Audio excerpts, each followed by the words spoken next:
ব্যবসায় পড়ালেখা শেষ করে আমেরিকা থেকে সবেমাত্র দেশে ফিরল রিফাত। দেশে বাবার বিশাল ব্যবসা, তাই তার বাবাও চান তার এই ব্যবসার দায়িত্ব বুঝে নেক তার ছেলে। তাই হলো, ব্যবসার সব দায়িত্ব এখন রিফাতের। কয়েক মাস কেটে গেল, একা সামলানো যায় না, তাই একজন পিএ দরকার। নিয়োগ দেওয়া হলো অথৈ নামের এক মেয়েকে। অথৈ ছিল উচ্চশিক্ষিত সুন্দরী। সে তার বাবা মায়ের একমাত্র মেয়ে। বাবার সংসার চালানোর মতো ক্ষমতা এখন আর নেই, তাই অথৈয়ের জন্য চাকরিটা খুব প্রয়োজন ছিল। বিশাল কোম্পানিতে চাকরি পেয়ে খুশি অথৈ। তার বাবা মাকে নিয়ে ভালোই দিন কাটে অথৈয়ের। এরই মাঝে রিফাতের সাথে উঠা বসা অথৈয়ের। রিফাত অথৈকে নিয়ে কখনো দুপুরে লাঞ্চ, পার্কে ঘোরা কিংবা রাতে ক্যান্ডেল ডিনার করে। একসময় দুজন দুজনকে ভালোবেসে ফেলে, কিন্তু কেউ তা কাউকে বলেনি। হঠাৎ একদিন পার্কে রিফাত তার ভালোবাসার কথা বলেই ফেলে অথৈকে।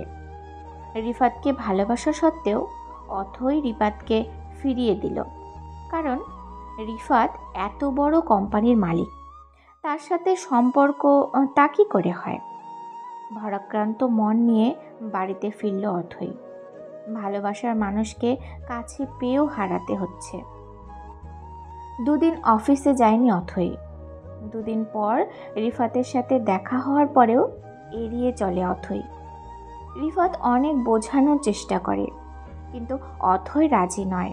তার কারণ তারা অনেক ধনী, তার তুলনায় অথৈ কিছুই না। নিশ্চুপ কেটে গেল কয়েকটা দিন। অথৈয়ের বাবা মা তার বিয়ে ঠিক করে ফেলে তার এক মামাতো ভাইয়ের সাথে। অথৈ তার মামাতো ভাইকে কখনোই দেখেনি। কি করবে রিফাত, সে কিছুই বুঝতে পারে না। এইদিকে রিফাতের বিয়ের জন্য তার বাবা মা পাত্রী দেখা শুরু করে। পাত্রীর একটা ফটো নিয়ে রিফাতকে দেখতে বলে, কিন্তু রিফাত ফটো না দেখেই বাবা মায়ের পছন্দের মেয়েকে বিয়ে করতে রাজি হয়ে যায়। চাকরি থেকে রিজাইন করে।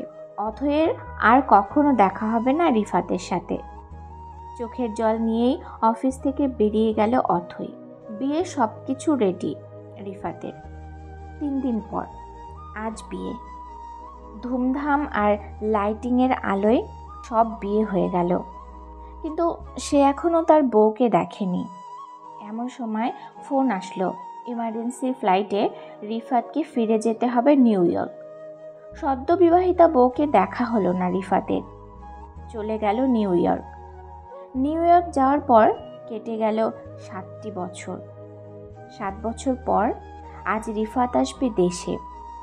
বাড়িতে এসেই কলিং বেল বাজাতেই দরজা খুলে আসলো রিফাতের স্ত্রী। রিফাতকে দেখে হতভম্ব হয়ে গেল রিফাতের স্ত্রী।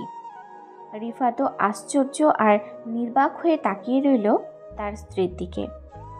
রিফাতের স্ত্রী রিফাতকে দেখেই বলল, স্যার আপনি এখানে কেন এসেছেন?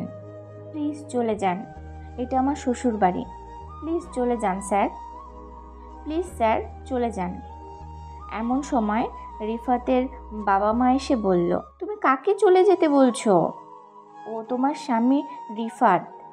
রিফাতের স্ত্রী আর কেউ নয়, সে ছিল তার ভালোবাসার মানুষ অথৈ।